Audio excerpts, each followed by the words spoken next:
Da da da da! I'm part of a new family, guys. What's up? It's Josh with Navigate the Wild. And as you can tell, I've entered the MKC universe. That is better known as the Montana Knife Company. I have been looking forward to getting this in the mail. This is a SpeedGoat 2.0, and it is my first official Montana Knife Company fixed blade. Last year, I ran a Benchmade knife during the hunting season, and it was a good knife. The year before that, I ran something slightly bigger. This is an SE4. Good knife. But this year, I chose to go with a Montana Knife Company SpeedGoat 2.0. I recently watched the founder's talk that he gave on the Meat Eater podcast with Steve Rinella. And I've been watching as the MKC is kind of taking over the hunting world when it comes to fixed blades. They are really putting out some awesome fixed blade knives specific for hunting, backcountry stuff, tactical work. A lot of military guys are carrying them now on their kits. And shout out to Gideon's Tactical, because the other day I'm sitting in bed hanging out, and he puts up on his YouTube page, and if you don't follow Gideon's Tactical, you should, for gear reviews, that Montana Knife Company had a few leftover SpeedGoats and Stone Goats for sale. And I was looking at a Benchmade Bushcrafter, but a Bushcrafter, although I really like the knife and the design, it's not really the function that I'm going to use a knife for. My primary use for a fixed blade knife is hunting. So I'm looking for a sharp knife that's light, that I can carry on my pack, because I'm a saddle hunter. So anything around my waist doesn't really work well, and is sharp enough to last me through the season, and making it so that I can field dress primarily pigs and white-tailed deer and turkey, maybe even some fish throughout the year. And so I'd heard a lot about the SpeedGoat 2.0, and I'm like, man, I think I'm going to do it. And I did it. And so it showed up. I got the collab t-shirt with the Turkey Federation. I thought that was appropriate for me. Love turkey hunting. The whitetail was sold out, actually.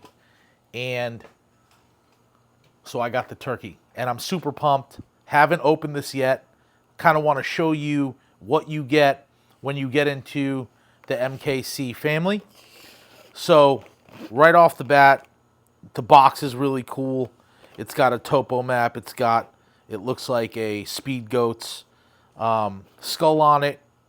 Working knives for working people. I am a huge, huge fan of warranties. And these guys put on their website, basically, this is a generational warranty. And so if it breaks, you send it back, they're going to replace it. So everybody's like, oh, they're $300. This one was not $300. It was like $230.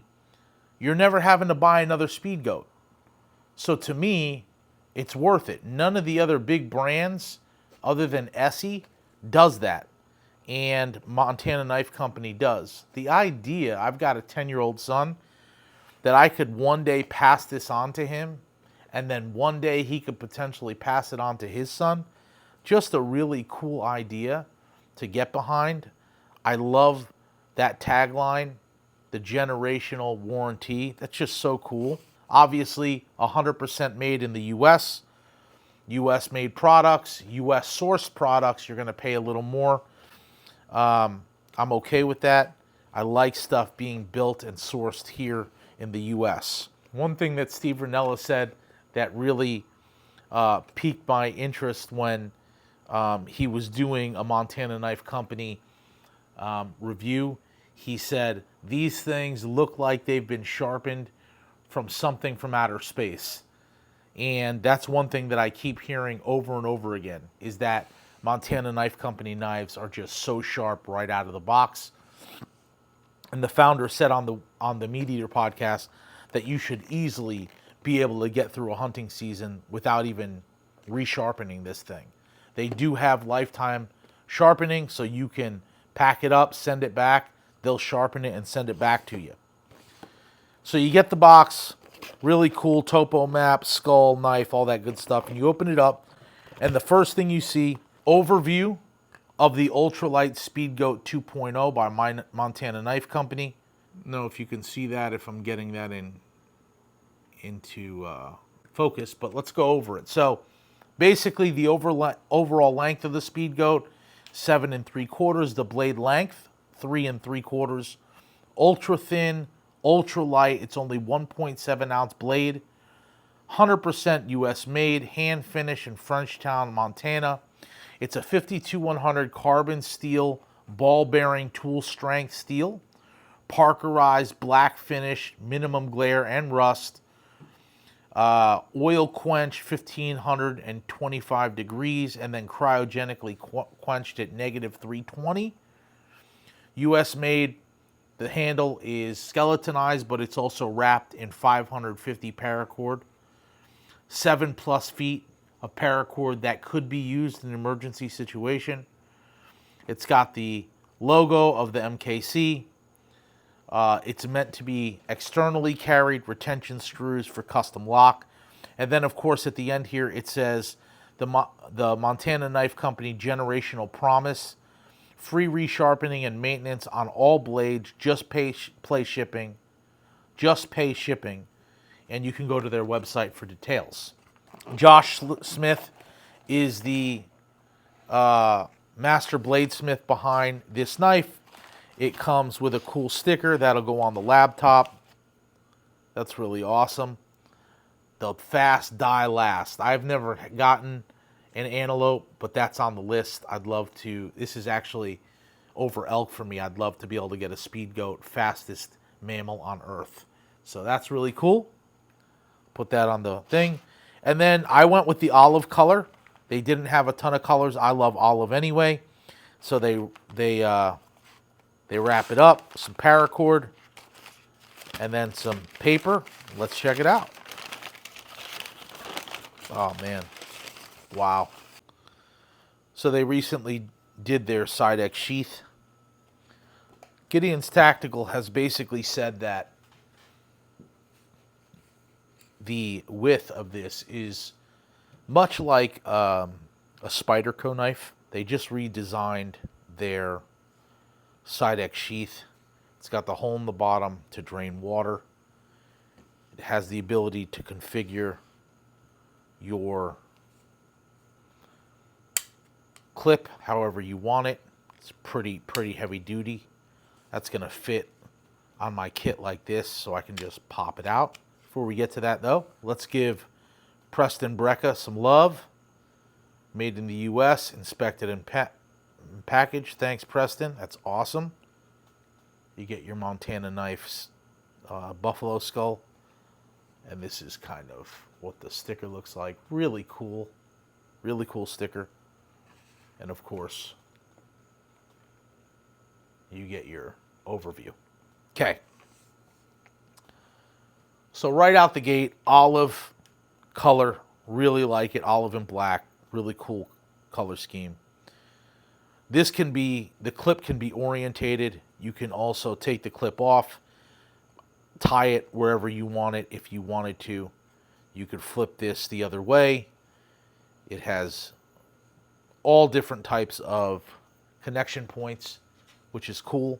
That's one thing that the Benchmade did not have, and it literally just came like this, so there's no way to put it on your kit unless you come up with something.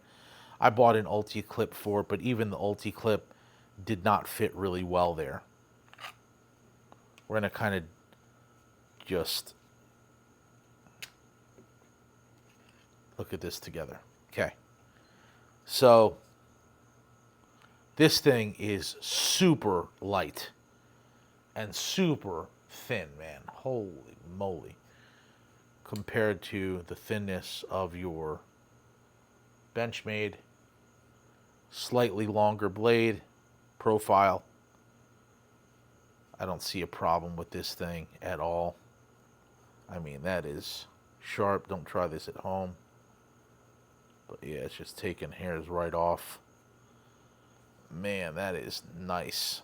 I'm probably going to shorten this paracord and then burn it. I just don't like anything getting caught up.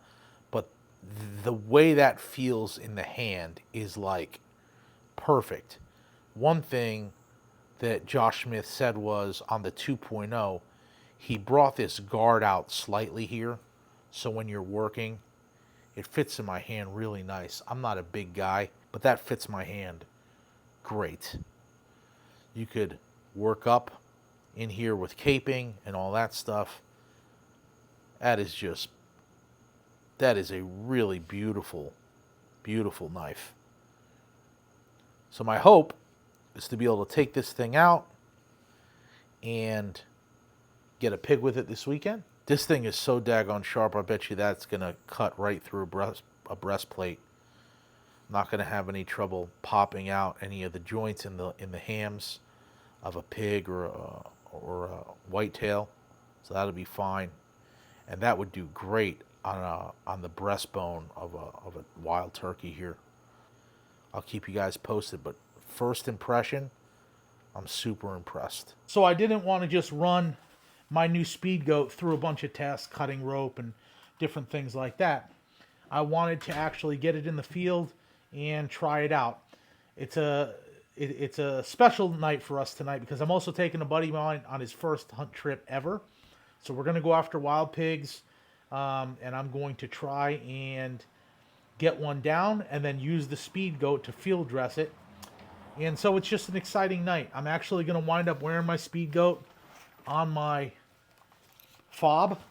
It fits perfectly right there on the fob harness. So I'm going to wear that into the field. I got my Kafaru shape charge and Peaks headlamp, and I'm just kind of going over a bunch of things because this is my first official hunt of 2024, and I'm not on the gun. He's going to hunt. So I'm going to kind of try to capture his first hunt ever, and then we're going to try to capture the SpeedGoat in action, field dressing a large boar. So just run the supersonic round or the I didn't know, I hear how tough these pigs are. I didn't know if a subsonic round would do damage enough for one. This makes me happy. Whatever you want, dude. I'm asking you, man. This is the first time I've been in the woods. I think either is going to do quite well. What kind of rifle is that again? That's the Bergara HMR. Very nice. In the Vortex. We got it suppressed tonight, which will be nice. Feels good, looks good. That's half the battle. Feeling good, looking good. I always, it's hard. Oh, dude, I always say if I'm not killing, at least I'm looking cool. That's what I say. Dude, it's your first official hunt. How do you feel? Oh, fantastic. You ready? I'm excited. All right, let's go.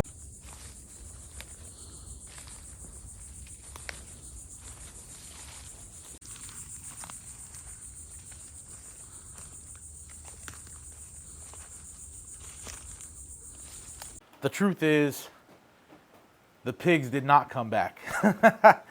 It's the first time I've ever had pigs react to a green light that finicky.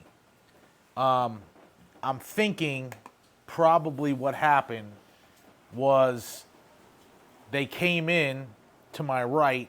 We heard them grunting and moving around. And in a flash, they were out at the corn ready to feed. But I don't think they were feeding and comfortable just yet. I think they were still kind of just getting out there and getting comfortable. And when I put the light on, they spooked because it was just a pretty bright light. And they just weren't ready for that yet. A lot of the times when I catch pigs, they're feeding. And so he did the right thing. He didn't rush a shot. There's plenty of them out here, and we'll eventually get one down. But it was kind of a anticlimactic ending, a fantastic hunt, and a great time to get a guy out in the woods who did phenomenal. Daryl, I'm super proud of you. But I wanted to show this in actual action, breaking down a Florida hog, and I was unable to do that. Anyway, I did carry it right here on my fob. It worked out really well. Doesn't really add any weight to, any noticeable weight to what I'm carrying. I also carried this actually on my belt out to a few stores under my shirt as just an EDC blade, and that was really nice as well. So I'm getting multiple use out of this thing. I haven't trimmed this off yet. I'm still thinking about that. They did say if you send it back in, they'll rewrap it for you, so that's kind of cool. And I even think there's a YouTube video on how to wrap it yourself if you want to do that. But overall, great hunt, great experience, great purchase, and I'm looking forward to putting this thing to use at some point this year. So anyway, guys, thanks for tuning in. Thanks for accompanying me and Daryl on his first hunt. He's a shooter, but he's not a hunter, and I think he's going to get into it a little more. So I appreciate him, and I appreciate Montana Knife Company for just epic, epic knives. Navigate the wild.